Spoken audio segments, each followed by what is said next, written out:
Inspector साहब,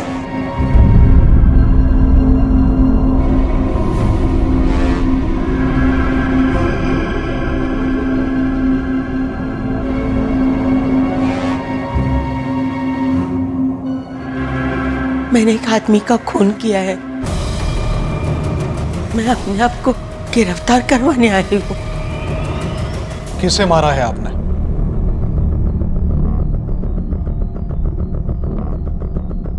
एक गुब्बारे वाले को।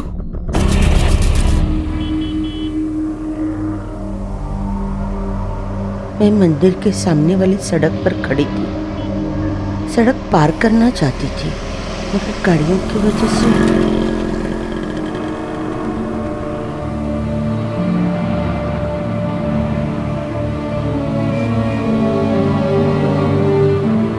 तभी एक गुब्बारे वाला आया और उसने मेरा हाथ पकड़कर मुझे सड़क पार करवा दी।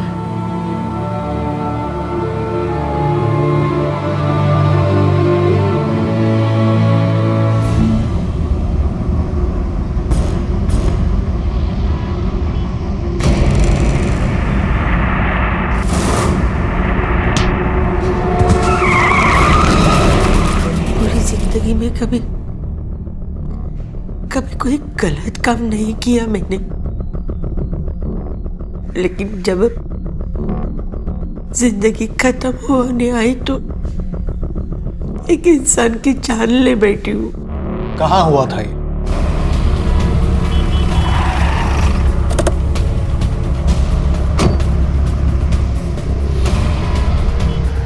सर इस जगह को देख के तो नहीं लगता यहाँ वैसा कुछ हुआ होगा। लेकिन वो औरत झूठ क्यों बोलेगी? एक काम करो, आसपास के लोगों से पूछताछ करो, देखो क्या पता चलता है। ठीक है?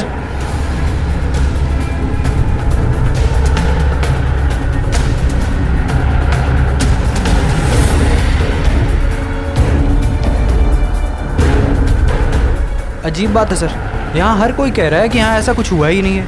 यहाँ तक लोग ये भी कह रहे हैं कि यहाँ कोई गुब्बारे वाला बैठा ही नहीं। कमाल है, इतना बड़ा इंसिडेंट हो गया और यहाँ पर किसी ने कुछ देखा भी नहीं। चलो माना कि कुछ देखा नहीं, फिर भी लाश कहाँ है? वो सामने बैंक में सीसीटीवी कैमरा लगा है, वहाँ से फुटेज मंगाओ। अगर यहाँ पे कुछ हुआ है तो डेफिनेटली कुछ उसमें मिलेगा।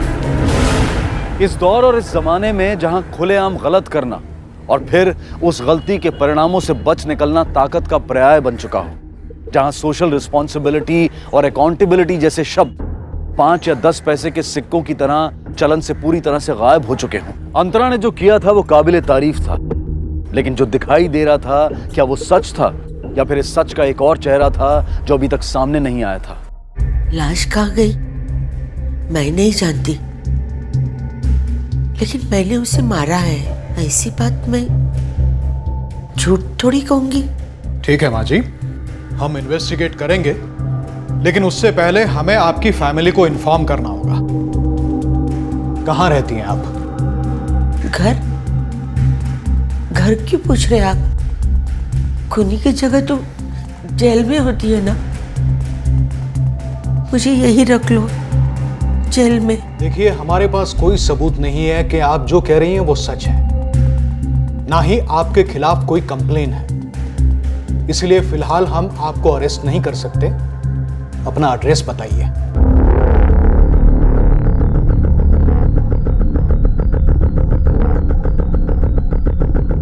वो जो बड़ा वाला मंदिर है ना, शिवाजी नगर के पार्क के पास, वहीं से कुछ थोड़ा आगे है। थोड़ा आगे है मतलब? आपको अपना एड्रेस मालूम नहीं है? मेरी याददाश्त कुछ कमजोर हो गई है, इसलिए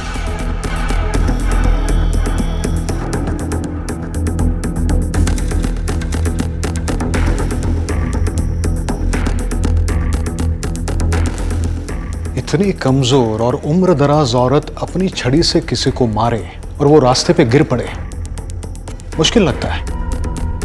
इसके अलावा इस तरह के इंसिडेंट की कोई दूसरी रिपोर्ट भी नहीं आई है, ना हमारे पास ना कंट्रोल रूम के पास। सर मुझे तो मामला कुछ और लगता है, वैसे भी इनकी दिमागी हालत कुछ। जो भी हो, हमें इनकी फैमिली को तुरंत रिपोर्ट करना होगा। और ये जिस शिवाजी नगर के मंदिर के बारे में जिक्र कर रही है, उसके आसपास जाओ और ये खबर करो कि कोई इनको या इनके फैमिली को जानता हो। Right sir.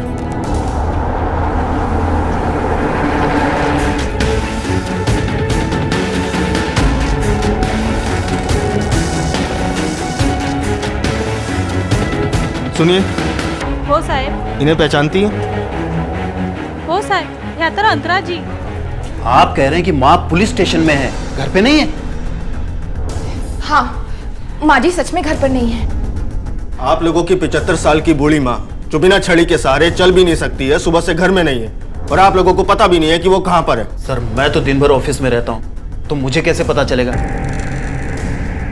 मैंने सोचा होगी यहीं पे। सर, वो एक्चुअली माँ जी की आदत है ऐसे ही बिना बताए घर से निकल जाने की।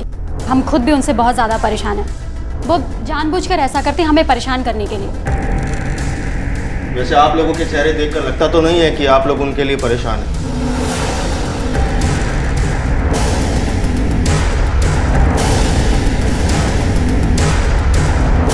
आप दोनों को हमारे साथ चलना होगा। आपकी माँ पुलिस स्टेशन में, उन्होंने सरेंडर किया। उनका कहना है कि उन्होंने किसी गुब्बारे वाले का मर्डर कर दिया।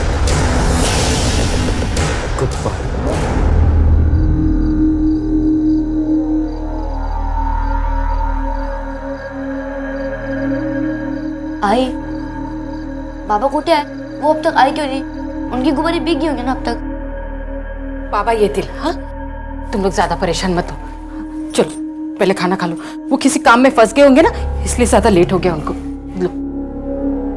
आई, बाबा को फोन करो ना।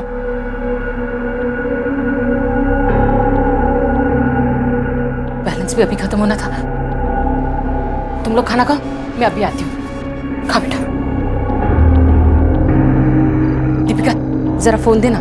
काय झालं वहिनी, सब ठीक तो है? वो 4 दिन से घर नहीं आया ना, इसलिए फिक्र हो रही है।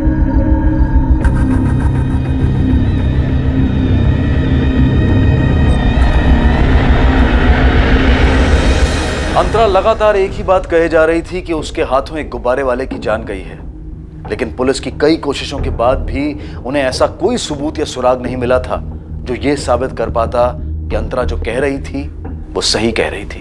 दूसरी तरफ शहर के एक दूसरे हिस्से में वाकई में गुब्बारे वाला गायब था और उसकी पत्नी उसे ढूंढ रही थी, पर उसका कुछ पता नहीं चल रहा था। आखिर मामला था क्या?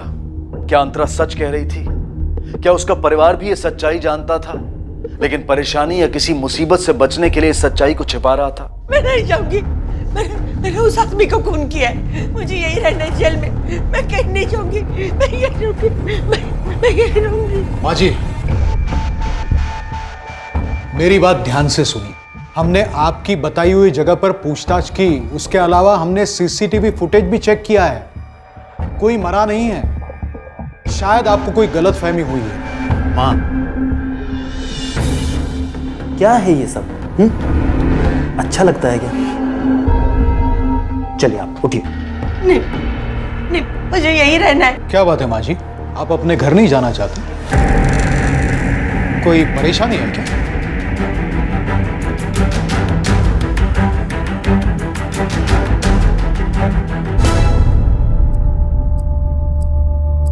सावकाश। Thank you sir. चलो माँ, चलो लीजिए। चलो। हाँ भी माँ, खाम परेशान हो जाती है। चलिए।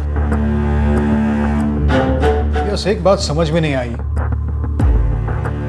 ये माँ जी अपने घर क्यों नहीं जाना चाहती? सर, मैंने इनके पड़ोसी से पूछताछ की थी। ह्या तर अंतरा जी। साहेब, इनके साथ इनके घर वालों ने कुछ गलत किया है क्या? मंजे? बड़ी अजीब फैमिली है सर इनकी। रात को अक्सर इनकी रोने की आवाज आती रहती है उनके कमरे से, और दिन में इनकी बहुएं चिल्लाती रहती है। और कुछ पता चला? हाँ सर, तो इनका बड़ा बेटा धीरज एक्सपोर्ट का बिजनेस करता है और छोटा बेटा समर B ग्रेड नॉवल लिखता है। सर, इन दोनों की बीवियां घर में हाउसवाइफ है।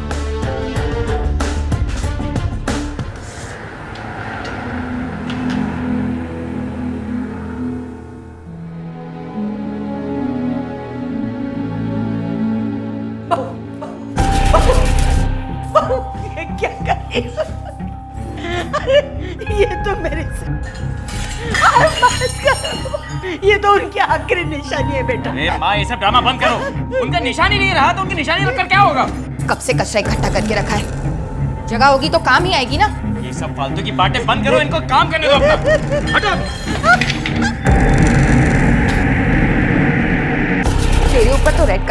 वसूल करता है। मुझे नहीं समझ में आ रहा मैं क्या पहनूं। बहू 6 महीने हो गए, चश्मा टूट गया, अभी तक नहीं बनवाया। अखबार तक पढ़ना छूट गया है मेरा। रुक, मैं तुझे कॉल करती हूँ। क्यों? किसी एग्जाम की तैयारी कर रही हो क्या, जो अखबार पढ़ना इतना जरूरी है? सही कह रही है भाभी, कोई जरूरत नहीं आपको अखबार पढ़ने की। ये गुब्बारे वाले मोटे की कहानी भी ना आपने कोई भी अखबार की न्यूज़ पढ़कर बनाई होगी। मुझे तो अभी तक विश्वास नहीं हो रहा है कि आप ऐसी मनगढ़ंत कहानी बनाकर पुलिस स्टेशन तक पहुंच गए। तुम्हारा पति पिछले 4 दिन से गायब है और तुम अब आ रही हो रिपोर्ट लिखवाने। साहब, वो अपने काम की वजह से 2-3 दिन के लिए हमेशा बाहर जाते थे और मुझे लगा कि वो लौट आएंगे। पहले तो उनका फोन भी लगता था साहब, पर अभी फोन भी बंद है। और मैं पहले कभी पुलिस स्टेशन नहीं आई साहब, इसलिए मला समझत नव्हतं साहेब मी काय करूं। साहब मेरे पति को ढूंढिए साहब। इनकी कंप्लेंट और इनके पति का नंबर दर्ज कर लो। जैसे ही आपके पति के बारे में कुछ पता चलेगा हम आपको बता देंगे। दवाई खा लो। तो दवा के लिए तो 2 घंटा और बाकी है। अभी दूध उबाला था, पी जाओ, बाद में मैं भूल जाऊंगी। हाँ, दूध गर्म है बहू, ठंडा करके दे दो ना। लोगों को उंगली दो तो वो पोंचा पकड़ते हैं, लेकिन तू तो सीधा गर्दन पकड़ती है।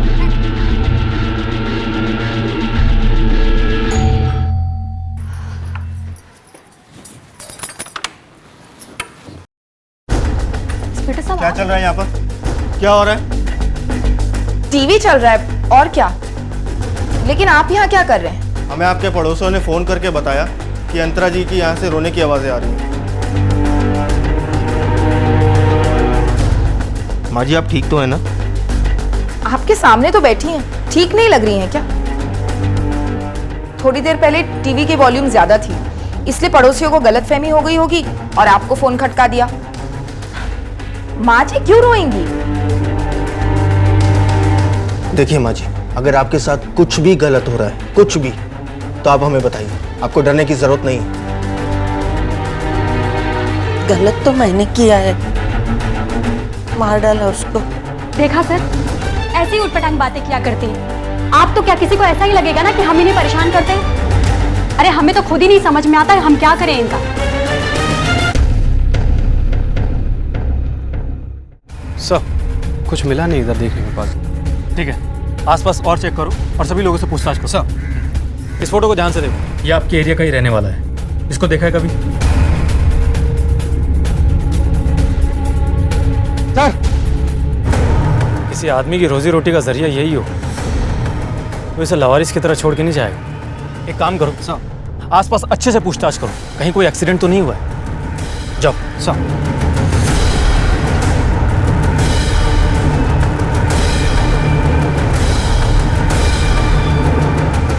मैं करता हूँ बात। सर कुछ नहीं मिला और किसी ने उसको देखा भी नहीं।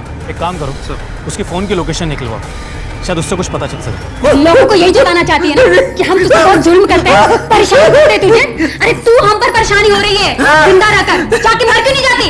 मेरे हाथ में कुछ भी नहीं है। अगर होता तो मैं तो मेरे बाबा के साथ ये दुनिया छोड़ के कब की चली गई होती। ये क्या चल रहा है यहाँ?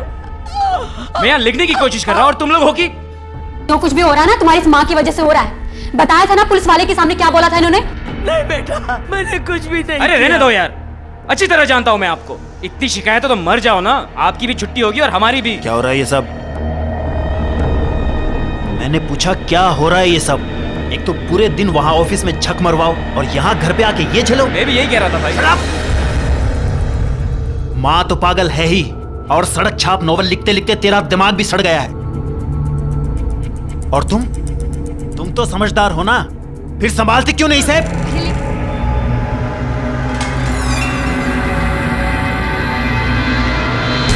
किसी पिक्चर पजल यानी कि चित्र पहेली की तरह का केस था ये, जहां तस्वीर के तीनों टुकड़े अलग अलग पड़े थे।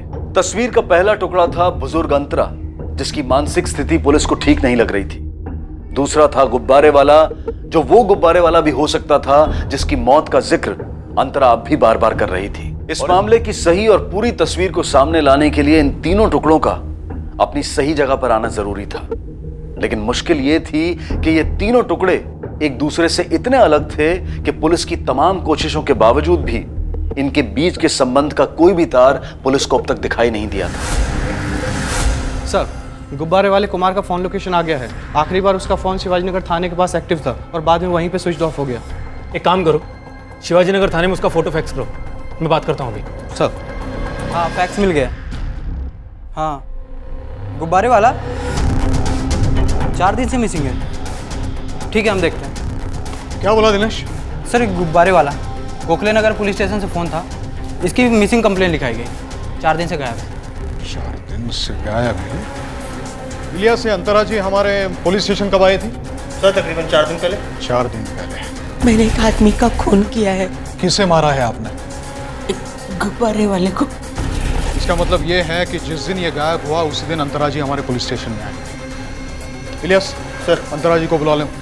साहब, मैं तो आपको कब से यही कह रही हूँ, लेकिन आप है कि मेरा यकीन नहीं कर रहे। यकीन तो हमें भी नहीं हो रहा है अंतरा जी। ये बात सच है कि एक गुब्बारे वाला गायब है। ये भी हो सकता है कि ये वही गुब्बारे वाला हो जिसके बारे में आप हमें कह रही हैं और आपको लगता है कि आपने उसे मारा है, लेकिन ये बात हमारे गले के नीचे नहीं उतर रही है। अंतरा जी, इस मामले में आप हमसे कुछ छुपा रही हैं। अंतरा जी, सच क्या है हमें बताइए। हम सच सुनने का इंतजार कर रहे हैं अंतरा जी। अंतरा जी, बोलिए।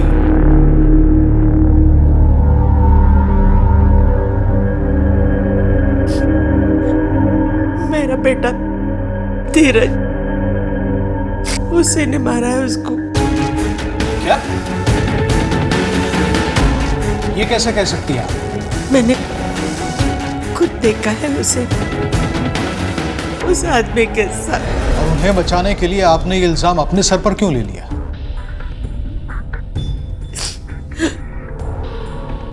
मेरा बेटा है वो,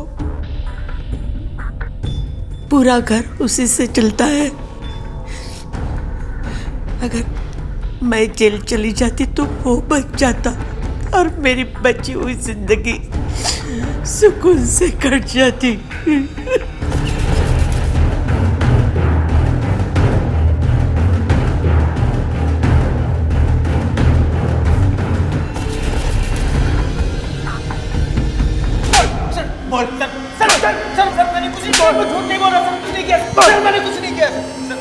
मेरी बात तो सुनिए आप। सर, मेरी माँ झूठ बोल रही है सर, मैं सच कह रहा हूँ आपसे। अरे दिमाग खराब हो गया सर उसका। पहले उसने कहा था कि उस गुब्बारे वाले को उसने मारा है, और अब वो ये कह रही है कि मैंने मारा है। वो झूठ ना कल बोल रही थी ना आज बोल रही है, क्योंकि जिस आदमी के बारे में वो बात कर रही है वो सच में गायब है। ठीक 6 तारीख से तुम्हारे इलाके में वो गुब्बारे बेच रहा था और उसी इलाके से वो गायब हुआ है। उसके फोन का लास्ट एक्टिव लोकेशन भी वही था और तुम्हारी माँ ने खुद तुम्हें उससे बात करते हुए देखा है। मैं कब इनकार कर रहा हूँ कि मैंने उससे बात नहीं की। तेरी माँ हमें झूठी कहानी सुना रही थी उस गुब्बारे वाले की, तब तूने क्यों नहीं कहा कि तू किसी गुब्बारे वाले को जानता है? मैं जानता वानता नहीं हूँ सर उसको। उस दिन सर मैं ऑफिस के लिए लेट हो रहा था, तो जैसे ही मैं निकला वो गुब्बारे वाला मेरे सामने आ गया सर, और मुझसे गुब्बारे लेने के लिए कहने लगा। मैंने उसे मना कर दिया सर। उसके बाद भी सर वो गिड़गिड़ाने लगा, तो मैंने रुपए निकाल के उसे दे दिए, फिर मैं चला गया सर। और सर, मेरी माँ ने मुझे उससे बात करते हुए देखा है ना सर, उसका खून करते हुए तो नहीं देखा है। तो फिर आप किस बिना पे सर इतना बड़ा इल्जाम मुझ पे लगा रहे हैं आप? सर मुझे जाने दीजिए, मैं निर्दोष हूँ सर। जाने देंगे, लेकिन ये केस सॉल्व होने के बाद। सर, कुमार के गायब होने से कुछ दिन पहले उसे धीरज के ऑफिस के बाहर देखा गया था। इसे पहचानते हो? इस आदमी को देखा है मैंने सर। कब, कहाँ? लेकिन किसी ने भी उसको धीरज के ऑफिस के अंदर जाते हुए नहीं देखा, ना ही उससे बात करते हुए देखा, ना ही उसके साथ आते जाते देखा। समर, क्या कर रहे हो? उठो, उठो समर। पागल हो गए तुम दोनों? अगर अभी इन्हें कुछ हो गया ना, पुलिस हमें से किसी को नहीं छोड़ेगी। अब मैं कैसे कह सकता हूँ कि वो मेरे ऑफिस के सामने क्या कर रहा था? ये मेरी गलती है कि जिस एरिया में मेरा ऑफिस है वहीं वो अपने गुब्बारे बेचता था। आपको धोखा हुआ है, मैं किसी का खून वून नहीं कर सकता। मेरी माँ मुझे जानबूझ के फंसा रही है, मुझसे बदला लेने के लिए। बदला लेने के लिए? किस बात का? वो मुझे अपने पति यानी मेरे बाबा की मौत का जिम्मेदार समझती है। हाँ, वही जिम्मेदार है मेरे पति की मौत का। उस दिन उनकी तबीयत बहुत ही खराब थी।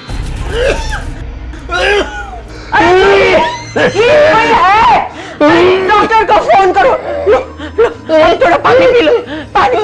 अरे समीर, समीर जरा आना, बाबा को कुछ हो रहा है। समीर, आप पानी पी लो। समीर, समीर। सुबह सुबह आप लोगों का ये ड्रामा शुरू हो गया। मुझे एक्सपोर्ट बॉडी की मीटिंग में जाना है। अब वो मीटिंग अटेंड करूं कि यहाँ रुकूं, अपने आप देख लेना।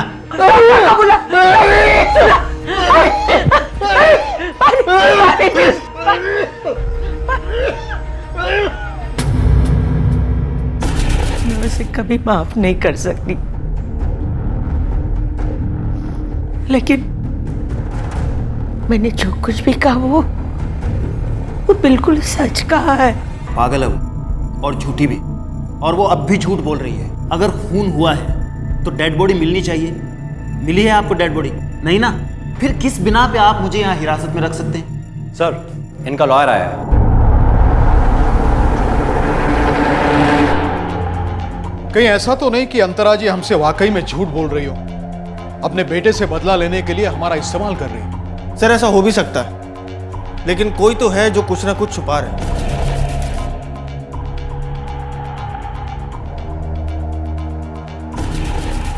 फिर से इंक्वायरी करो और इस बार गहराई से पता करो पिछले 10 दिन में कुमार कहां कहां गया था और किस किस से मिला था। हो साहब, हाँ मानो साला होता, लेकिन किसी और के साथ, ये नहीं था। जिस गुब्बारे वाले के मर्डर का इल्जाम तुम्हारे भाई पर है, क्या तुम उसे जानते हो? जी सर, मैं उसे जानता हूँ। कई बार उसे मैंने अपने एरिया में गुब्बारे बेचते हुए भी देखा है। मैंने उसे बात भी की थी अपने भतीजे हर्ष के बर्थडे के लिए, लेकिन वो कुछ ज़्यादा महंगा ही बोल रहा था गुब्बारों के बारे में। सिर्फ इतना ही? उसके साथ चाय की दुकान पर गपशप लड़ाने वाली बात बताना भूल गए या जानबूझ के नहीं बताया?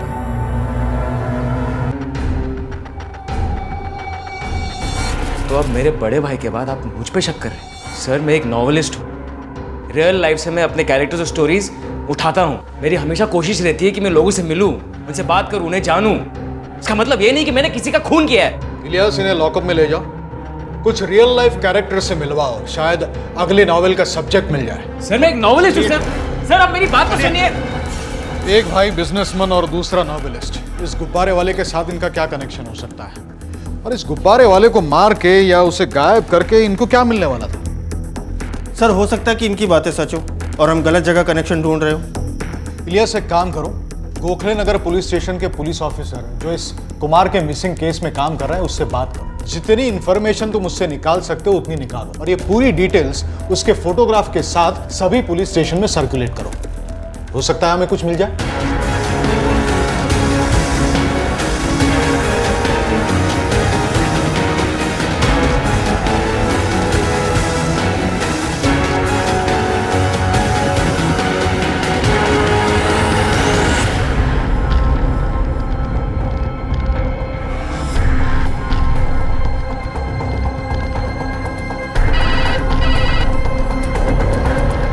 सर, अरे आशीष, सर आपको एक लीड देनी थी। क्या? गणेशपुरा पुलिस थाने से कॉल आया था। उनका कहना है कि मर्डर के एक केस में प्राइम सस्पेक्ट है ये गुब्बारे वाला। क्या? ये गुब्बारे वाला प्राइम सस्पेक्ट? पुलिस की कोशिशों ने, गुजरते वक्त और बदलते घटनाक्रम ने इस केस पर नई रोशनी तो डाली थी, लेकिन इस रोशनी ने जुर्म की तस्वीर को साफ करने की बजाय और धुंधला कर दिया। अब तक जिस गुब्बारे वाले को जुर्म का शिकार माना जा रहा था, वो खुद एक कत्ल के मामले में वांटेड था। अब संभावना यह भी थी कि कत्ल करने के बाद वो कहीं गायब हो गया था। लेकिन अगर ऐसा था तो वो गुब्बारे वाला कौन था जिसकी मौत की बात अंतरा कर रही थी? और अगर ये दोनों इंसान एक ही था तो फिर वो इस वक्त कहां था? जिंदा था या मर चुका था? ये मामला अब सिर्फ एक मामला ना होकर एक मकड़ जाल बन चुका था जिसका कोई भी सिरा ढूंढने से भी नहीं मिल रहा था।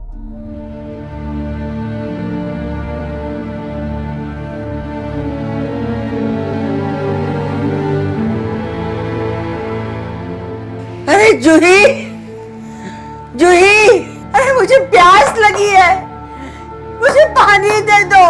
समीर, अरे कैसे क्यों करते हो? अरे कोई तो सुनो। अरे क्यों शोर मचा रखा है? पानी चाहिए। बड़ा महान काम किया है जो पानी पिलाऊं तुम्हें। क्या हो गया? प्यास लगी है, पानी चाहिए। पानी चाहिए तुझे? सबको तो जेल भिजवाने पे तुली हुई है, तुझे पानी चाहिए? सर 26 अगस्त को मीना नाम की औरत की लाश मिली थी। वो पास के घर में घरेलू काम करती थी। उसकी एक बेटी रानो थी जो तब से लापता है। उसके बाद उसे पास के बस स्टॉप पे रानो के साथ बस पे चढ़ते हुए देखा गया। तब से तलाश जारी है, ना रानो का पता है ना कुमार का।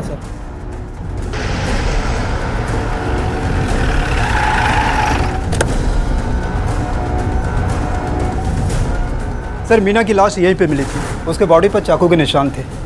सर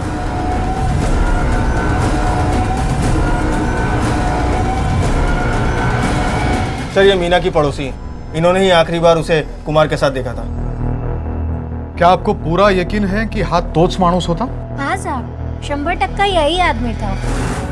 गए महीने की 26 की शाम को मीना के साथ कुछ बात कर रहा था और फिर कुछ घंटों के बाद पता चला कि मीना को किसी ने मार दिया है करके।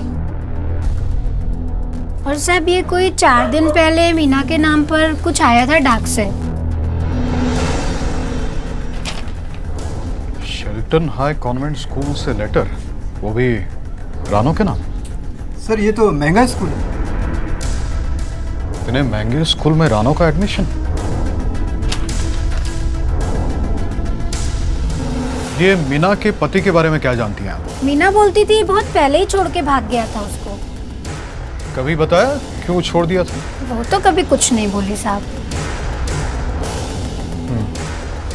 चलो, पहले अंतरा और गुब्बारे वाला कुमार, फिर धीरज और उसका भाई समर, और अब मीना और उसकी गायब बेटी रानो। ये एक दूसरे से बहुत अलग है, फिर भी इस केस से जुड़े हुए हैं। आखिर क्या कनेक्शन हो सकता है इन सब का आपस में? कहीं ये कुमार जिसको अब तक हम विक्टिम समझ रहे थे, तो आखिर एक मुजरिम निकला, मीना का कातिल।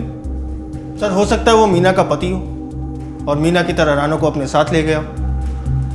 लेकिन सर मीना अपने बच्ची को जिस स्कूल में पढ़ा रही थी वो बहुत ही एक्सपेंसिव है और उसके पास इतने पैसे नहीं है, तो वो फी कैसे भर रही? कहीं ना कहीं से तो भर रही थी ना वो। बस तुम जाके ये पता करो कॉन्वेंट स्कूल में कि ये मीना पैसे भरने के लिए अकेली जा रही थी या उसके साथ कोई जा रहा था। वो कैश में भर रही थी या चेक से भर रही थी, और अगर चेक से भर रही थी तो वो चेक नंबर निकालो। और तुम दोनों, तुम अंतरा के घर जाओ और पता करो कि वहां कोई मीना को जानता था। ठीक है सर।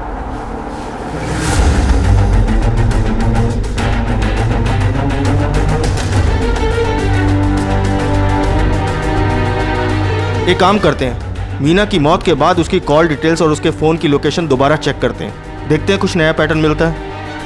एक काम करो, तुम कुमार की वाइफ के पास जाके पूछताछ करो, देखो क्या पता चलता है। मला नहीं माहिती साहब, वो किससे मिलते, कहाँ जाते हैं?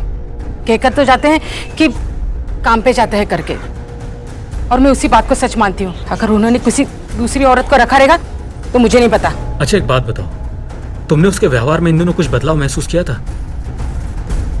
वैसे तो कुछ नहीं, लेकिन हाँ 20-25 दिन से वो थोड़ा लेट आने लगे थे, और जब भी मैं पूछती उनको तो वो टाल देते थे। टाल देता था?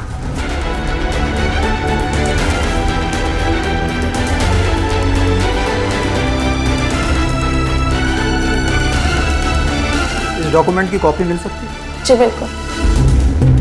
सर बिना एडमिशन के लिए अकेले गई थी, फी कैश में भरी थी, और उन दिनों मेड प्लेसमेंट एजेंसी में काम किया करती थी। सर हमने कुमार की लोकेशन फिर से चेक की थी और उसकी मूवमेंट से ये पैटर्न मिला है हमें। सर ये देखिए, नॉर्मली डेली वो इस रास्ते से जाया करता था, टेलीफोन एक्सचेंज होते हुए, लेकिन सर 27 अगस्त के बाद से उसने अपना रास्ता बदल लिया। सर वो यहाँ पर रुकता भी था, कभी आधा घंटा कभी 1 घंटा, उसके बाद सीधा घर। 26 अगस्त को मीना का मर्डर हुआ और उसी दिन वो रानो को लेके वहां से गायब हो गया। उसी के अगले दिन से उसने अपना रास्ता बदलकर वो इस जगह पे रुकना उसने शुरू कर दिया। इसका मतलब एक ही हो सकता है कि उसने रानो को उसी एरिया में कहीं छिपा कर रखा होगा और उसे मिलने के लिए वो इस जगह रुकना उसने शुरू कर दिया होगा। चलो चलकर देखते हैं कि क्या मिलता है। और शिंदे, तुम उस प्लेसमेंट एजेंसी में जाके ये पता करो कि उन दिनों मीना कहाँ काम करती थी। सर चलो।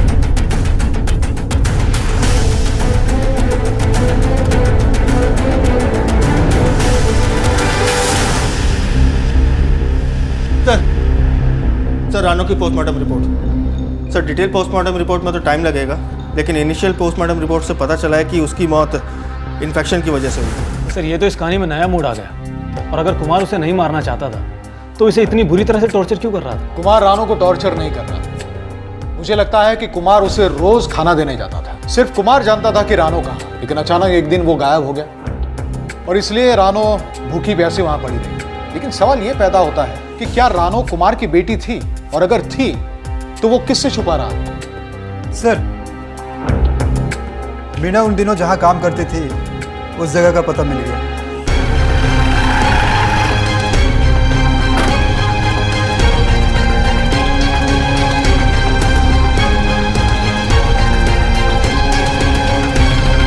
चलो इसे आने जा रहे हैं सर। चलो यह क्या है सर? मेरे सर मुझे बताइए। भैया चलो।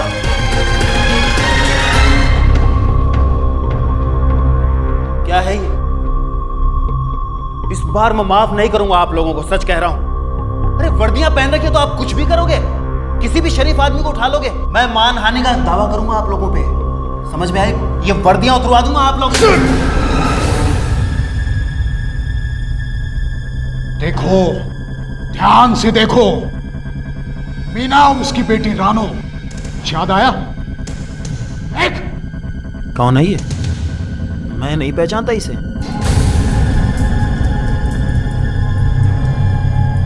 नहीं पहचानता, नहीं पहचानता। पढ़ इसे, क्या लिखा है इसमें? इंग्लिश आती है ना तुझे पढ़नी, या हम पढ़ाए तुझे अपनी भाषा में? तेरी और रानो की डीएनए टेस्ट रिपोर्ट्स हैं जो कि पॉजिटिव है।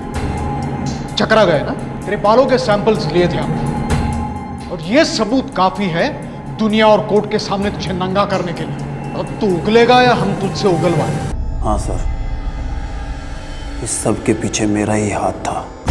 मीना मेरे ऑफिस में काम करती थी, मेरा रिश्ता बन गया था सर उससे, और बदकिस्मती ये रही कि वो प्रेग्नेंट हो गई और फिर रानो पैदा हो गई। उसके बाद वो मुझे ब्लैकमेल करने लगी कि मैं उस लड़की की परवरिश वैसे ही करूं जैसे मैं अपने बेटे की करता हूं। मैंने उसकी ये शर्त मान ली और उसे एक अच्छी स्कूल में डलवा दिया, और 6 महीने तक मैंने फीस भी जमा की।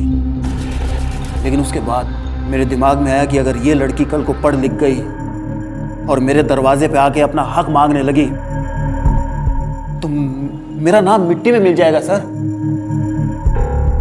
मैं ये नहीं होने दे सकता था सर, कभी नहीं होने दे सकता था। एक दिन समर ने मुझे बताया उस गुब्बारे वाले के बारे में कि उसे पैसों की बहुत ज़रूरत है और वो पैसों के लिए कुछ भी कर सकता है। बस मुझे अपने काम को अंजाम देने का हथियार मिल चुका था सर। जैसे ही मैंने उस गुब्बारे वाले के सामने 1 लाख रुपए रखे, वो तुरंत राजी हो गया। मैं उस बच्ची को नहीं मार सकता साहब। अरे आप बात समझते क्यों नहीं है? अरे मैं भी किसी का बाप हूँ। उस बच्ची की शक्ल देखने के बाद मुझे मेरी बच्ची की शक्ल याद आ गई। और एक बात और, ना तो मैं उस बच्ची को मारूंगा और ना आपको मारने दूंगा, चाहे जो हो जाए। एक दिन सर गुस्से में मेरी उससे हाथापाई हो गई। तूने अपनी ही बेटी से उसकी बेटी होने का हक छीना, फिर उसकी माँ को उससे छीना। बदले में कुदरत ने तेरे बेटे से उसका बाप छीना, वो भी तेरी अपनी माँ के हाथों। कमाल है ना, कुदरत का इंसाफ।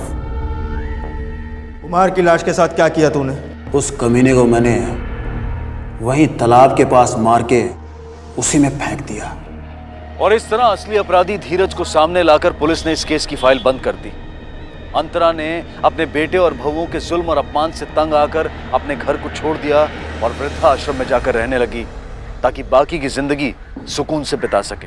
दूसरी तरफ धीरज को उसके किए गए अपराधों के लिए उम्र कैद की सजा सुनाकर जेल भेज दिया गया। उसने अपनी जिस इज्जत, साख और परिवार को बचाने के लिए सब कुछ किया था, वो अब कुछ भी सलामत नहीं रहा। हम इंसान हैं और इंसान से गलतियां होना स्वाभाविक है, लेकिन जो गलतियां समाज और कानून के नियमों को तोड़ती हों, उन्हें करने से बचिए। और अगर आपसे ऐसी गलती हो जाए तो उसे छिपाने की बजाय स्वीकार करने की हिम्मत दिखाइए, क्योंकि सिर्फ यही एक तरीका है जिससे आप अपनी गलती को सुधार सकते हैं, अपने और अपनों के भविष्य को बर्बाद होने से बचा सकते हैं। रहीमन धागा प्रेम का मत तोड़ो चटकाए, टूटे से फिर ना जुड़े, जुड़े गांठ पड़ जाए। कहावतें, दोहे कई बार जिंदगी के एक ऐसे सच की तरफ इशारा करते हैं जिन्हें अगर समझो तो जिंदगी जीने का नजरिया मिल जाता है। लेकिन कई बार जानते समझते हुए भी हम उनसे मुंह मोड़ लेते हैं, अनसुना अनदेखा कर देते हैं।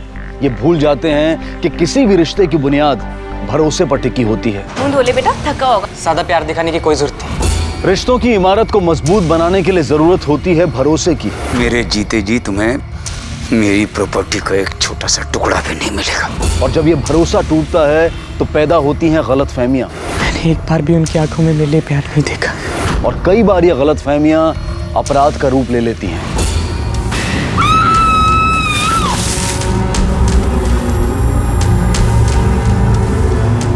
आज का ये उलझा हुआ केस आपको सोचने पर मजबूर कर देगा कि कभी कभी सच्चाइयां कितनी कड़वी होती हैं, कितनी पेचीदगियों की आड़ में छुपी हुई होती हैं कि जब वो सामने आती हैं तो सबके होश उड़ा देती हैं।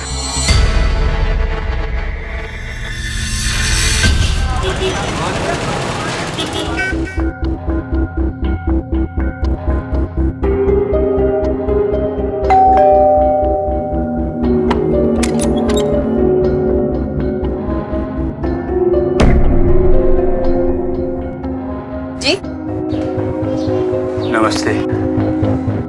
जितेंद्र घर पर है? जी वो तो ऑफिस निकल गए। कोई बात नहीं, आए तो कहिएगा नंदलाल मिश्रा वापिस आ गए। अब तो मुलाकात होती रहेगी। नमस्ते। हाँ, नाम याद रहेगा ना? नंदलाल मिश्रा। बताना ना भूलिएगा।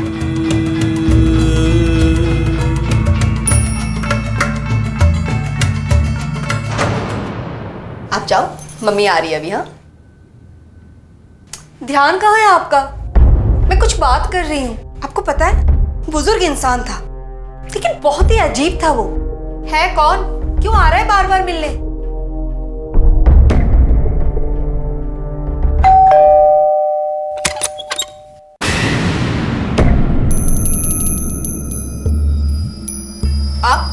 आप फिर से आ गए।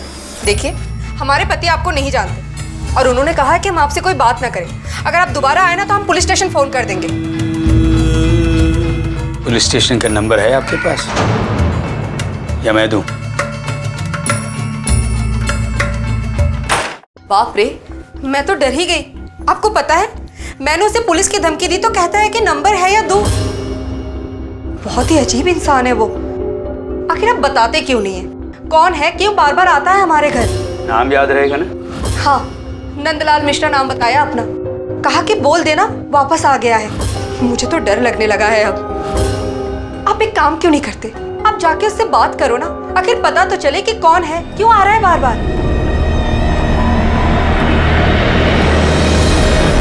निकल यहाँ से। बापू ने कहा है अगर कोई एक गाल पर मारे दूसरा सामने कर दो। साले बुड्ढे, तू चाहता है या क्या करोगे? जला दोगे? जान से मारोगे? खून कर सकते हो तो 2 थप्पड़ मारने में क्या हर्ज है? ये रे मेरा गाल, मारो। हाथ क्यों रुक गए? तुझसे बहस नहीं करना चाहता मैं। निकल जा यहाँ से।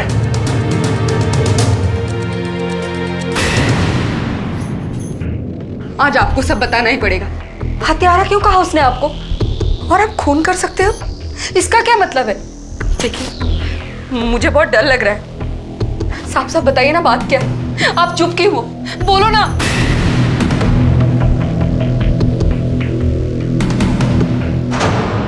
भैया, ये 2 समोसे देना है। वो हरी वाली चटनी है, ज्यादा तीखी वाली बांध देना। कुशल्या को हरी चटनी बहुत पसंद है। इतने साल हो गए समोसे खाए हुए, समोसों का स्वाद भूल गई होगी बेचारी।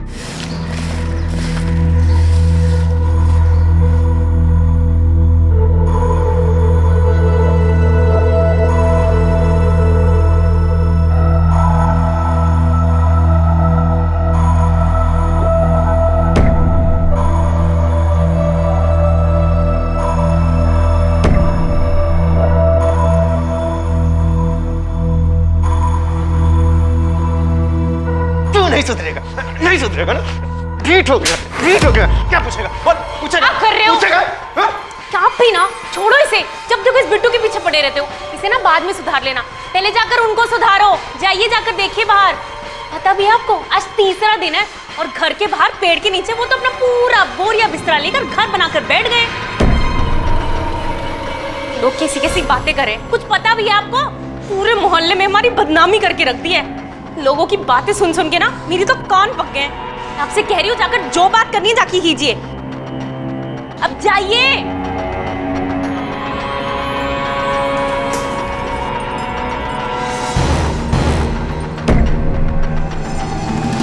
अरे ये क्या कर रहे हो?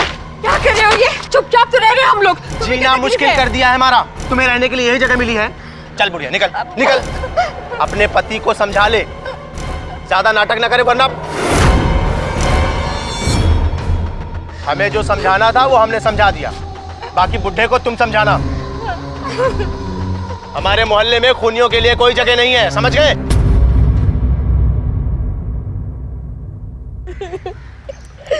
सामान भी फेंक दिया। बस बस। अरे क्यों आंसू बहाती ऐसी नालायक औलाद के ऊपर? चिंता मत कर, मेरे रहते तुझे कोई परेशान नहीं कर सकता। कब तक रहेंगे हम लोग ऐसे? कब तक रहेंगे?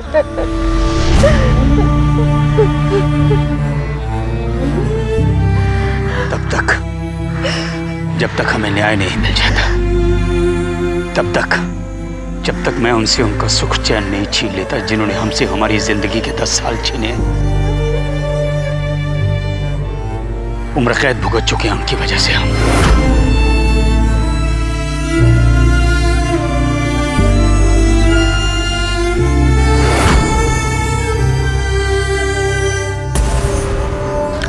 शांत रह तू। ले समोसे खा, तेरी मनपसंद तीखी चटनी के साथ लाया हूं।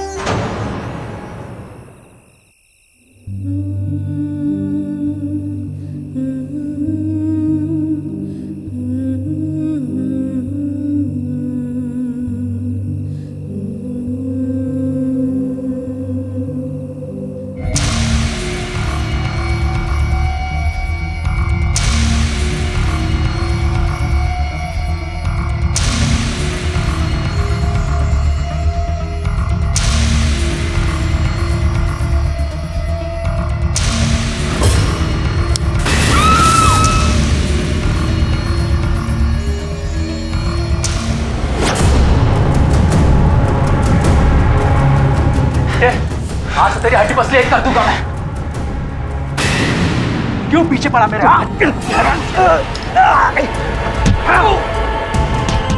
जितना मारना मार, फिर भी साबित करके रहूंगा कि असली हत्यारा तू है। तूने खून किया और सजा मिली मेरी बीवी और मुझे। मेरी जिंदगी के 10 साल लायक नहीं रहेगा, कहूंगा पूरी दुनिया। नंदलाल के साथ अतीत में घटी घटनाएं क्यों उसके आज पर हावी हो रही थी? क्यों एक बूढ़ा व्यक्ति नंदलाल मिश्रा जितेंद्र को परेशान कर रहा था, उसे हत्यारा कहकर उसके पीछे पड़ा था? और दूसरी तरफ क्यों एक पिता कमल मिश्रा अपने बच्चे को यातनाएं दे रहा था? आखिर सतह पर बिल्कुल अलग अलग लगती इन कहानियों को किस कड़ी ने जोड़ा था? सच पर से अभी कितनी परतें उठनी बाकी थी? तू ना हाथ मुंह धो ले बेटा, थका होगा। ज्यादा प्यार दिखाने की कोई जरूरत नहीं, सब समझता हूँ। मगर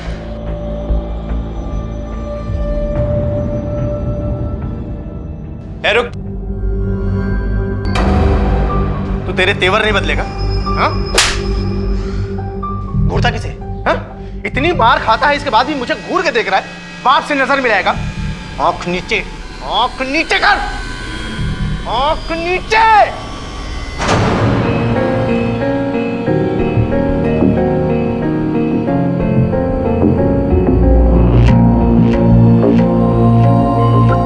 दादी, दादी, दादी, क्या कर रहे हो? छोड़ो उसे। क्या कर रहे हो? छोड़ो बेटू, जा ऐसे। क्या कर रहे हो? जान ले लोगे क्या उस बेचारे की? इसकी तो जान ही ले लूंगा मैं इसकी। छोड़ो ये सब, बाहर देखो क्या तमाशा हो रहा है। प्रणाम दादी। जुग जुग जी मेरे बच्चे। ये क्या माँ जी, आशीर्वाद भी। हम लोग को बताया भी नहीं, हम लोग क्या इतने पराये हो गए? आप चलिए हमारे साथ, हमारे होते आप यहाँ नहीं रहेंगे, चलिए आप। पुरानी बातें को भूल जाओ अम्मा, चलो हमारे साथ। चलिए आप हमारे साथ चलिए।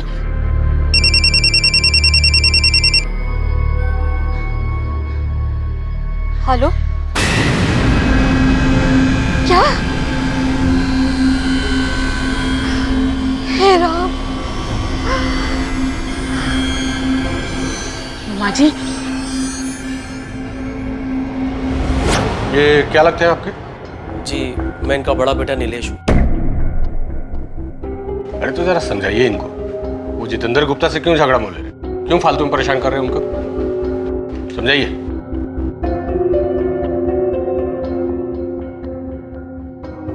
बाबूजी आपकी दवाई। मुझे किसी की हमदर्दी नहीं चाहिए। बाबूजी इसमें हमदर्दी वाली क्या बात है?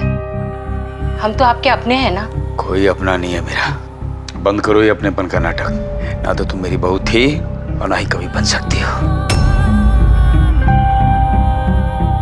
जानता हूं मैं क्यों तरस आ रहा है तुम्हें हम पर।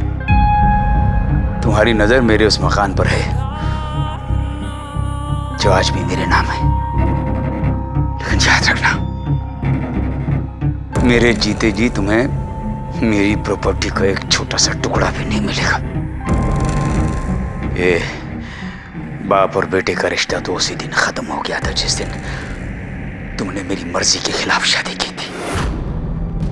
अरे बेटा, आओ आओ आओ। वह रुक जाओ नीलेश।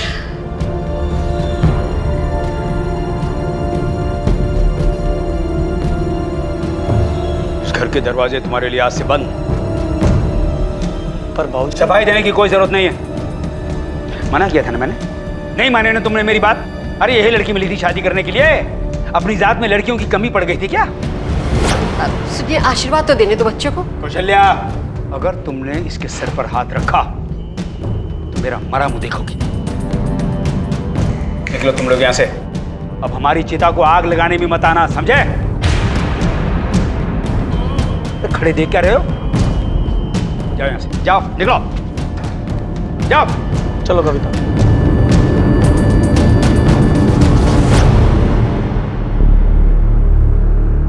जाओ, निकल जाओ। अरे जाओ, खड़े क्यों? जाओ।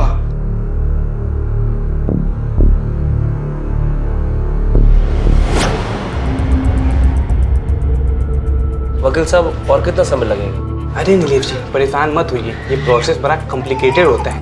वकील साहब समय हाथ से निकलता जा रहा है, अगर जल्दी कुछ किया नहीं तो। अरे नीलेश जी चिंता मत कीजिए, ये जमीन जायदाद प्रॉपर्टी कहीं भागा थोड़ी जा रहा है, ये सब आपका ही हो। नंदलाल मिश्रा और उनकी पत्नी कौशल्या न जाने कितने तूफानों से गुजर रहे थे। अपने अंदर न जाने कितनी आग समेटे हुए थे, उन पर न जाने कितने गंभीर आरोप लगे थे। क्या नंदलाल और कौशल्या को इस आरोप में फंसाया गया था? क्या जेल से बाहर आने के बाद जितेंद्र का पीछा कर नंदलाल कुछ हासिल करना चाहता था? क्या झूठे आरोप और सजा का गुस्सा उसके मन पर था और वो अपनी खोई हुई इज्जत को वापस पाना चाहता था? आखिर क्या है इस कहानी का सच? बैठ, बैठ। ये क्या हालत हो गई तुम्हारी? क्या बताओ? मुझे संभालते संभालते खुद बीमार पड़ गई। ये तुम कुछ खा लो, फिर दवाई देता हूँ मैं तुम्हें।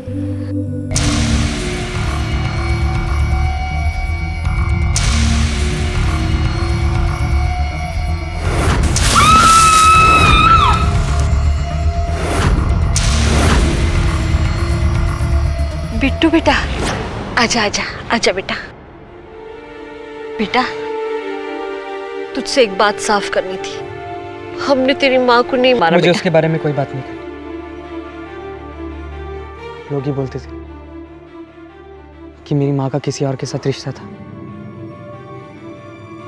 क्या ये बात सच है? पर रोज रोज मारते हैं मुझे।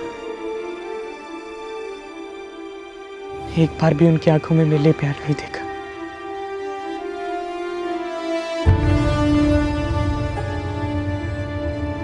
क्योंकि मैं उनका बेटा नहीं हूं ना, और वो तो संतेली माँ भी ले। एक चम्मच बस। बेटा बस एक चम्मच। हाँ मैं नहीं खाऊंगा। क्या हो रहा है? देखिए ना, ये कुछ भी नहीं खाता। क्यों रे? अपनी माँ को तंग करने में बड़ा मजा आता है? ये मेरी माँ नहीं है। तुम्हें कौन को नीचे दिया है?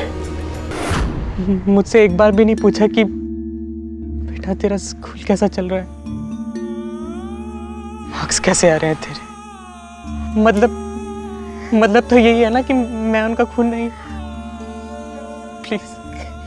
प्लीज दादा दादी, प्लीज मुझे बता दो मैं किसके औलाद हूँ। दादी दादा प्लीज मुझे बता दो। दादी कुछ तो मत। कैसी बातें कर रहा है ये? देखो पता है,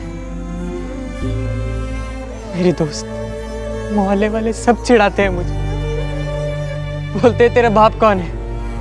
क्या जवाब दूं मैं? अगर वो मेरा बाप नहीं है तो उसने मुझे घर पे क्यों रखा?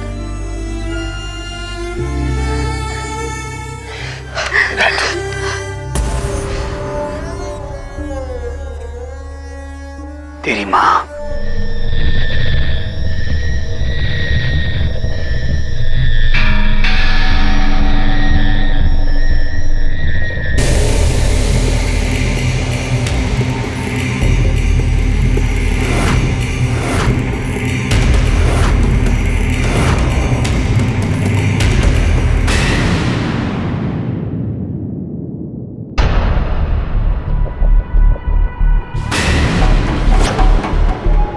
कहाँ है बॉडी?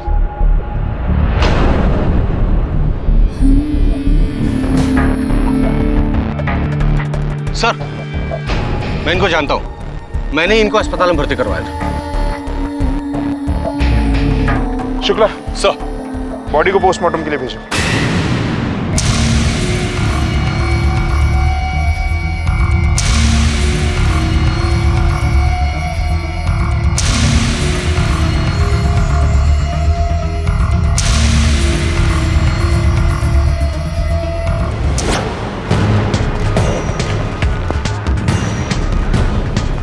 लो।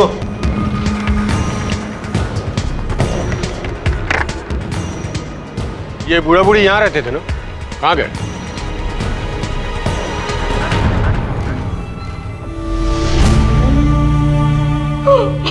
बाबूजी, बाबूजी, हमारी अपने आप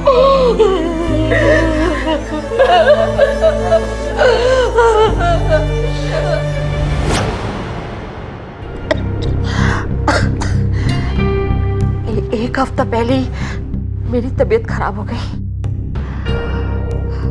मुझे दमे की बीमारी है।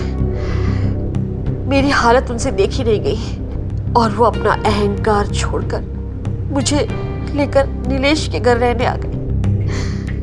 लेकिन दिल से उन्होंने कभी भी दोनों को अपनाया नहीं। कौन मार सकता है आपके पति को? आपको शक है किसी पे? बदला लेना था अपने बाप से। बदला? किस बात का बदला साहब? उन्होंने तुम्हारी पहली पत्नी को मारा था। जब उससे कोई रिश्ता ही नहीं था साहब, तो बदला किस बात का लेना? तो फिर कुंडली जमा के क्यों बैठे थे उनके घर पर? सच तो ये है साहब कि हमारे बाबूजी ने हम दोनों को घर से बाहर निकालने के लिए कोर्ट में केस डाला है। इसी बात का झगड़ा है हम दोनों के बीच में, और कुछ भी नहीं साहब, बस इतना ही। घर हासिल करने के लिए तुम दोनों ने जान ले ली? नहीं सर, मैं मानती हूँ कि हमने उन्हें घर के अंदर नहीं आने दिया, लेकिन ये सब हमने नहीं किया। सर, हम इतने भी बुरे नहीं हैं, बल्कि जीना हमारा मुश्किल हो गया था उनकी वजह से। हमने किसी की जान नहीं ली है। क्या सच है क्या झूठ, ये हम तुम्हारे हलक से निकलवा लेंगे। सच को कब तक छुपाओगे तुम? सच यही है सर, हमने उन्हें नहीं मारा, हम लोग खूनी नहीं हैं। नफरत थी अपने बाप से, लेकिन इतनी भी नहीं कि मैं उसकी जान ले लूं। मरते मरते भी हमें फंसाकर चले गए। पता नहीं किस जन्म का बदला ले रहे थे। सर, नंदलाल के पोस्टमार्टम रिपोर्ट के मुताबिक उनका मर्डर 3 दिन पहले रात को, लेकिन उस समय कमल और कुसुम के मोबाइल के लोकेशन उनके घर की है। कहीं इन दोनों ने किसी और को सुपारी तो नहीं दी? हो तो ये भी सकता है कि दोनों ने जानबूझ के अपने मोबाइल घर पे छोड़े। कमल और कुसुम दोनों के बैंक डिटेल निकलवाओ। शुक्ला, उस वक्त ये जितेंद्र कहाँ था? इस जितेंद्र से भी मिलना होगा। सर, नंदलाल ने जितेंद्र पे अपनी बहू के मर्डर का आरोप लगाया था। उसका कहना था कि जितेंद्र का उसकी पहली बहू के साथ चक्कर था। और जेल से आने के बाद नंदलाल ने जितेंद्र को तंग करना शुरू कर दिया था, जीना हराम कर रखा था उसका। जितेंद्र ने एफआईआर की थी कि नंदलाल उसे हैरेस करता है।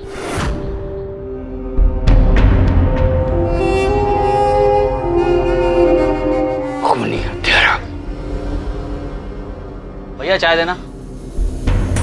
ऐसे चाय शुद्धि पापी आदमी है, खूनी हत्यारा। ए रुक, चलो भाई। अरे किसकी हत्या करवाने ले जा रहा है ये? पूछ तो लो इससे, हत्यारा है ये। अपने दोस्त तक को नहीं छोड़ा इसने। चलो भाई, कातिल है तू, कातिल। अरे बेटा, ये बच के खूनी कातिल जा रहा है ये जला के मार डालता है। बचो बचो, कातिल है, कातिल। ये मार देगा किसी को भी पकड़ के। जला के मारता ना तू लोगों को। आज तो जिंदा नहीं बचेगा। हत्यारा। अगर जितेंद्र को कुछ करना ही था तो वो पुलिस में रिपोर्ट क्यों करा था? Right sir. सर दो लोग और, नीलेश और कविता। कहीं इन दोनों ने तो मर्डर नहीं किया या फिर करवाया। क्यों? सर बाप ने इतना बेइज्जत करके घर से निकाला, जायदाद से बेदखल कर दिया, फिर भी ये दोनों हस्बैंड वाइफ इतना प्यार जता रहे थे। आजकल के बेटा और बहू इतना करते हैं क्या? शुक्ला, कहीं ये प्रॉपर्टी का एंगल तो नहीं? पता करो। शुक्ला, इस केस में सभी शक के दायरे में है। पिछली बार अगर नंदलाल को इंसाफ नहीं मिला तो इस बार हमें उसे इंसाफ दिलाना ही होगा। Right sir. चलो। अब पुलिस को विश्वास होने लगा था कि नंदलाल किसी से कुछ छीनने के लिए नहीं बल्कि न्याय के लिए लड़ रहे थे ताकि उन पर और उनकी पत्नी पर लगे दाग हट सके। लेकिन इंसाफ की नजर में उनकी बहू का केस क्लोज हो चुका था। अब सवाल यह था कि अगर उन्होंने सरिता की हत्या नहीं की थी तो फिर मुजरिम कौन था? और अब नंदलाल मिश्रा की हत्या भी हो चुकी थी तो पुलिस इस सोच में थी कि क्या इन दोनों हत्याओं का जिम्मेदार कोई एक ही इंसान था। लेकिन नंदलाल के खून की वजह क्या थी? क्या जितेंद्र का वाकई इन दोनों केसेस से कुछ लेना देना नहीं था?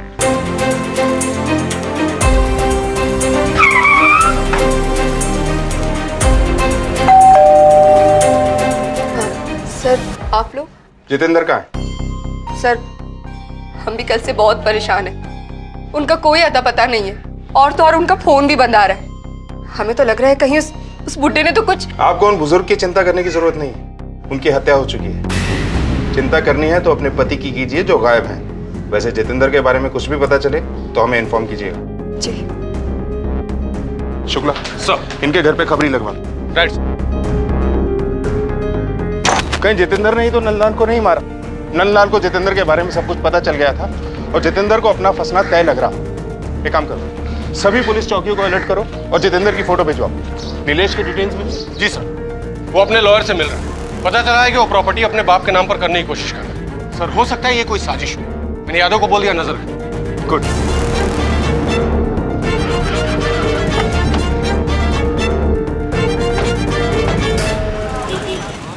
देखिए लड़के की कंडीशन बहुत सीरियस है, 60% जल चुका है, इसलिए फिलहाल कुछ कहना बहुत मुश्किल है। फिर भी हम ट्राई कर रहे हैं। एक्सक्यूज।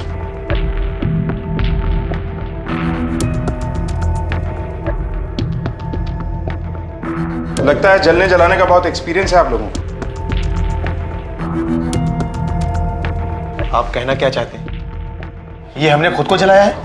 क्या पता, बिट्टू को आधे रास्ते तो पहुंचा ही दिया है। हाँ? 60% जल चुका है वो। लेकिन हमने उसके साथ कुछ भी नहीं किया, उल्टा बिट्टू ने हमें मारना चाहा। बिट्टू ने? क्यों?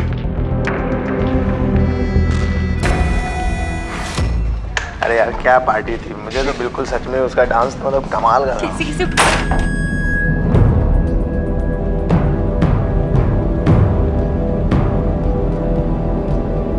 बिट्टू क्या ये, तू गीला क्यों है? और ये केरोसिन की महक? तुम दोनों मरोगे मेरे साथ यहाँ पर। बिट्टू बेटा किससे बातें कर रहे हो? और ना ही इस आदमी का। तुम दोनों को पता चलेगा कि रोज रोज जलना कैसा।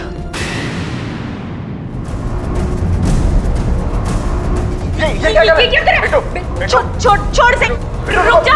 बिट्टू नहीं। बिट्टू ने ये सब हमें सजा देने के लिए किया। वो अपने पिता से नफरत करता है और हमेशा से इनसे गुस्से में ही बात करता है। उसे ऐसा लगता है कि ये उसके असली पिता है ही नहीं और उससे जरा सा भी प्यार नहीं करते। ऐसी कहानियां बहुत सुनी है हम लोगों ने। इस किस पर भरोसा करें, कौन सच्चा है? सर, हो सकता है बिट्टू ने ही अपने दादाजी को मारा हो और फिर गिल्टी फील करके खुद को मारने की कोशिश की, लेकिन फिर वो कमल और कुसुम को क्यों जलाए? राइट?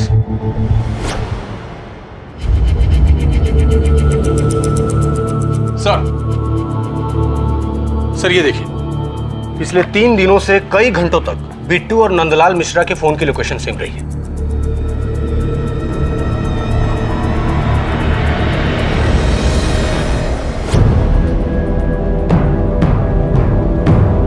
साहब, बिट्टू के इस हालत का जिम्मेदार मैं और मेरे पति थे।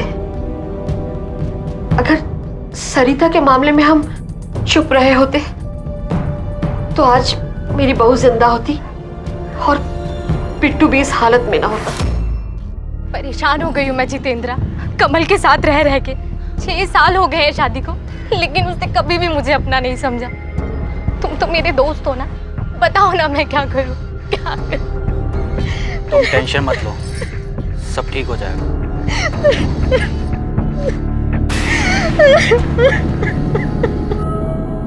सब बता मुझे। ये छुप छुप कर मिलना, ये फोन पर बातें करना, अरे हमें तो लगा था अच्छे घर की लड़की हो, ऐसी घटिया हरकतें करने वाली चालू लड़की नहीं हो। पता नहीं किस मनहूस घड़ी में ये रिश्ता पक्का किया था हमने। बंद करो ये सब, वरना इसका अंजाम अच्छा नहीं होगा। बाबूजी आप गलत समझ रहे हैं। चुप! बाबूजी ऐसा कुछ भी नहीं है, मेरा यकीन कीजिए। ऐसा भी तो हो सकता है कि बिट्टू ने अपने दादा की हत्या की हो और उसके बाद खुद को मारने की कोशिश की हो। नहीं नहीं, ऐसा नहीं हो सकता। अभी कुछ दिन पहले की ही तो बात है। सारे क्या बोला मेरी माँ के बारे में तूने? क्या बोला? बिट्टू बेटा बेटा हट, क्या कर रहे हो? हटिए पीछे। मैं छोड़ूंगा नहीं। मेरी बात सुन बेटा, तू रुक रुक, मैं कोई नहीं है। जा बेटा, छोड़ो मुझे। जा जा, किसी का रुकना बेटा, रुक। मारना है ना मुझे, मार मुझे, मार। गालियां देना चाहता, मुझे गालियां दे। मैं तेरा गुनाहगार हूँ बेटा। उसने क्या किया? मैंने किया। मैंने सच को नहीं छुपाया है ना, तो मेरे सच बोलने की वजह से तुझे सजा मिली है। गलती मेरी है, मैंने तेरे बारे में नहीं सोचा था। मैं इस गलती की सजा दे मुझे। मार बेटा, मुझे मार, मार मुझे। क्या कर रहे हो दादाजी? मार मुझे, मार बेटा, मुझे माफ कर दो दादा, मैं आगे से ऐसा कुछ नहीं करूँ। बहुत अच्छे हो।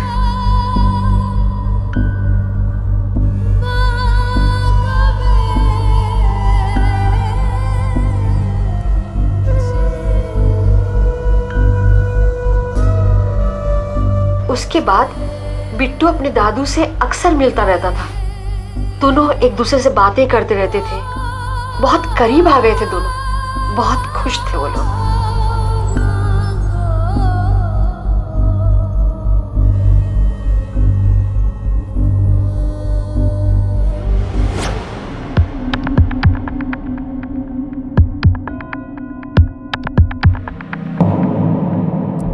बिट्टू के पास कोई वजह नहीं है कि वो अपने दादाजी की हत्या करे, लेकिन ये एक पहेली है कि उसने अपने साथ साथ कमल और कुसुम को मारने की कोशिश क्यों की। हाँ बोलो। ठीक है सर, जितेंद्र एक होटल में छुपा हुआ है, चलो।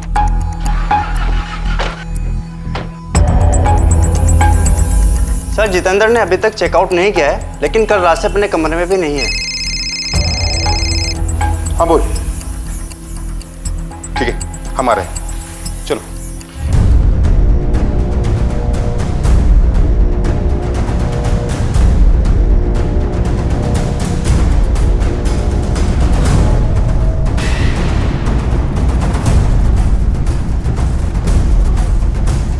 शुक्ला सर, पूरे एरिया के अच्छी तरह से छान मारो। सर।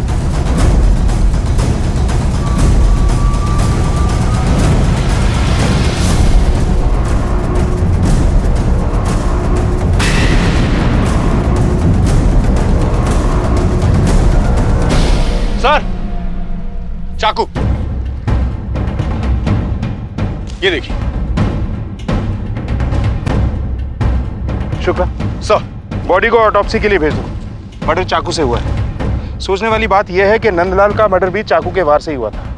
खैर, इस चाकू के फिंगरप्रिंट्स मंगवाओ। सर।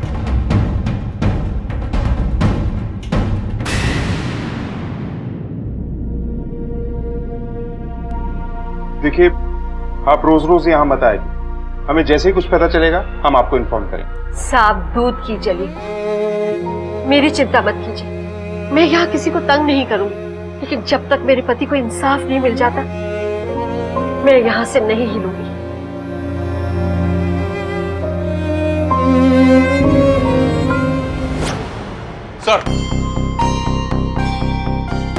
सर, जितेंद्र का कत्ल जिस चाकू से हुआ वही चाकू नंदलाल को भी मारने के लिए यूज किया गया। ये देखिए, और उस चाकू पर जितेंद्र के उंगलियों के निशान मिले। और सर, खबरी ने यह खबर दी कि कुछ दिन पहले जितेंद्र ने चाकू खरीदा। जाहिर है जितेंद्र ने आत्महत्या तो नहीं की होगी, तो किसी और के उंगलियों के निशान मिले? नहीं सर, लगता है सर मुजरिम बहुत शातिर है। या तो उसने ग्लव्स पहने होंगे या फिर निशान मिटा दिए। इसका मतलब यह है कि जितेंद्र ने नंदलाल को मारा है। तो फिर जितेंद्र को किसने मारा? शुक्ला सर, इस जितेंद्र की पूरी कुंडली निकालो। क्या करता था, कहाँ उठता बैठता था, कोई क्रिमिनल हिस्ट्री तो नहीं? सब कुछ। सर,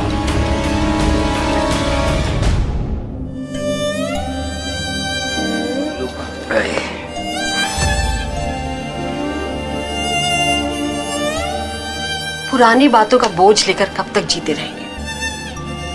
नई शुरुआत क्यों नहीं करते? वो बात पुरानी कहाँ हुई कुशल्या?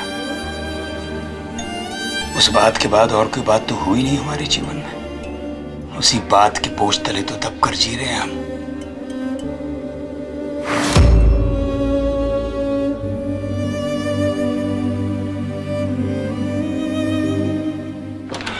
सर, जितेंद्र के बारे में सारी इंफॉर्मेशन मिल गई है। वो एक इंश्योरेंस कंपनी में काम करता था। तो सर, चौंकाने वाली बात यह है कि उसकी सैलरी से कई गुना ज्यादा रकम रेगुलर उसके अकाउंट में जमा होती है।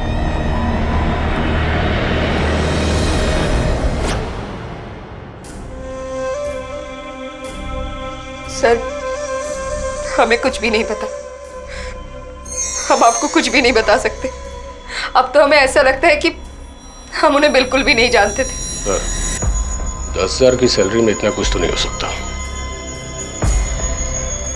कहां से है ये सब कुछ? वो सर, हमारे हस्बैंड हर महीने घर के खर्चे के लिए ऊपर से 5-6 हज़ार देते थे, लेकिन हमें नहीं पता कि ये पैसा वो कहाँ से लाते थे। हाँ, लेकिन मैं हर खर्चे का हिसाब रखी हूँ अपने कॉपी में तारीख के साथ। ठीक है जी।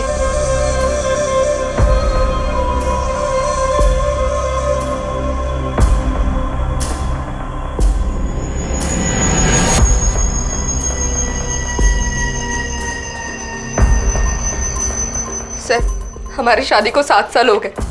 वो शादी से पहले से ही पैसे ला रहे थे, लेकिन ये नहीं पता कि ये पैसा वो कहाँ से लाते हैं। हाँ बोल। ठीक है, हम आते हैं।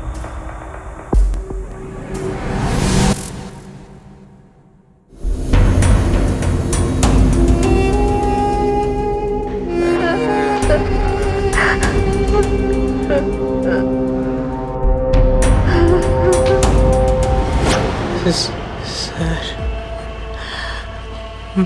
मैं पुरानी एल्बम ढूंढ रहा था अपनी माँ की फोटो के लिए, तो तभी मुझे पापा और सौतेली माँ की कुछ फोटो मिली कॉलेज की। मैं तभी समझ गया था कि एक दूसरे को पहले से जानते। और सर, मैंने इनकी बातें सुन ली थी दादाजी के बारे में कि वो दादाजी को मारने वाले।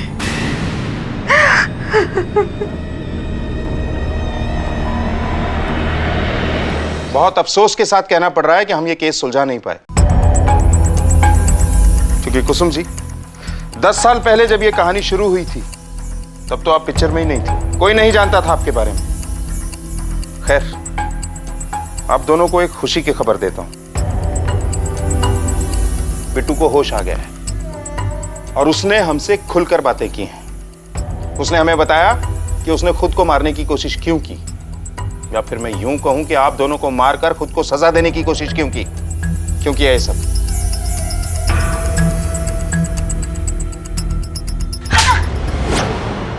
बोलो। और शुरू से।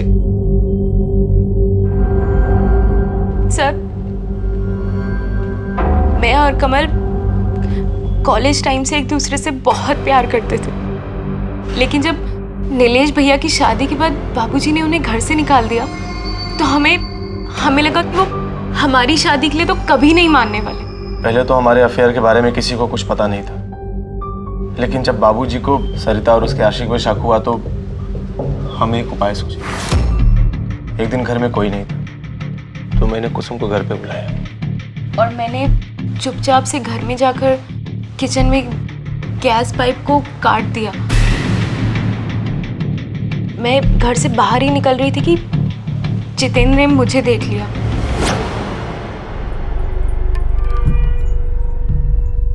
आ गया हमारा राजा बेटा स्कूल से यार। चलो चलो मम्मी। बेटा आप बैठो, मैं आपके लिए दूध लेकर आती हूँ। हाँ मम्मी नाश्ता लेके आती है तेरे लिए, है ना। एक मिनट में जरा तेरा बैग रख दूँ।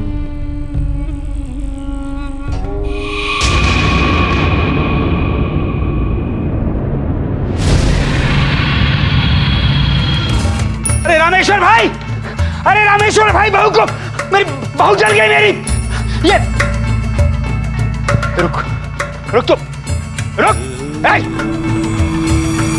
जितेंद्र इतने सालों तक ब्लैकमेल करता रहा मुझे। तुमने तो अपना भविष्य उज्जवल कर लिया है कमल के साथ शादी करके। कुछ हमारे बारे में भी सोचो। मेरे प्यार की खबर पे तो तुमने अपना घर बना लिया है। अगर मैं मुंह खोलूंगा ना तो सीधा अंदर जाओगी, सोच लो।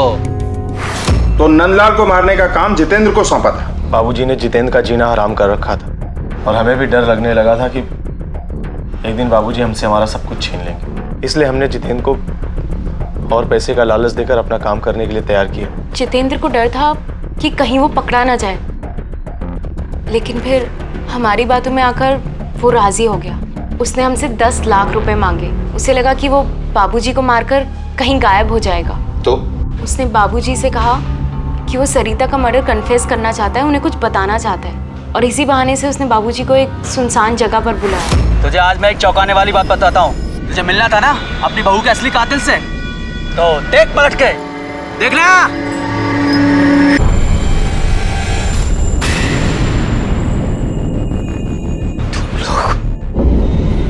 शर्म आती है तुम जैसे लोगों पर। अब जिंदगी भर जेल में पड़े यही सोचते रहना कि क्या मिला ये सब कुछ करके।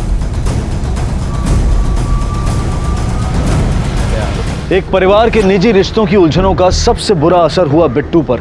अब उसकी दादी ही उसके जख्मों पर मलहम लगा रही है। आखिर क्या हासिल हुआ इस जुर्म से? लेकिन रिश्तों का हासिल है क्या? घर, जमीन, जायदाद, रुपए, पैसे, गहने, या फिर जिसका रहीम के दोहे में वर्णन है, प्रेम का धागा, वो हासिल है? क्या बूढ़े माँ बाप हमारी नजरों में उनकी मौत के बाद उनके पीछे छूटी सिर्फ जायदाद हैं? और अगर यही उनकी कीमत है तो फिर क्यों माँ बाप अपने बच्चों के लिए रुपया, पैसा, जमीन, जायदाद जमा करते हैं? यह हम सबको अपने आप से पूछने की जरूरत है। एक आखिरी बात, जो मान्य है उसे मिटाकर एक बार हर रिश्ते, हर संस्कार, हर मूल्य को अगर हम नए सिरे से देखें तो शायद कोई और ही सच दिखाई देगा। शायद ये समझ में आएगा कि हर रिश्ते की एक उम्र होती है, और अगर कोई रिश्ता उम्र भर के लिए बोझ, जिम्मेदारी या जरूरत बन जाए तो उस रिश्ते की बुनियाद प्यार नहीं है। इसी विचार के साथ अब मैं अनूप सोनी आपसे विदा लेता हूं। फिर मुलाकात होगी अगले एपिसोड में एक और चौंका देने वाले केस के साथ। तब तक अपना और अपने परिवार का ख्याल रखें और देखते रहें क्राइम पेट्रोल डायल 100। सबक एक को सीख हम सबको। जय हिंद। क्राइम पेट्रोल के और भी दिलचस्प कहानी देखने के लिए हमारे चैनल को सब्सक्राइब करें और बेल आइकॉन दबाना न भूलें।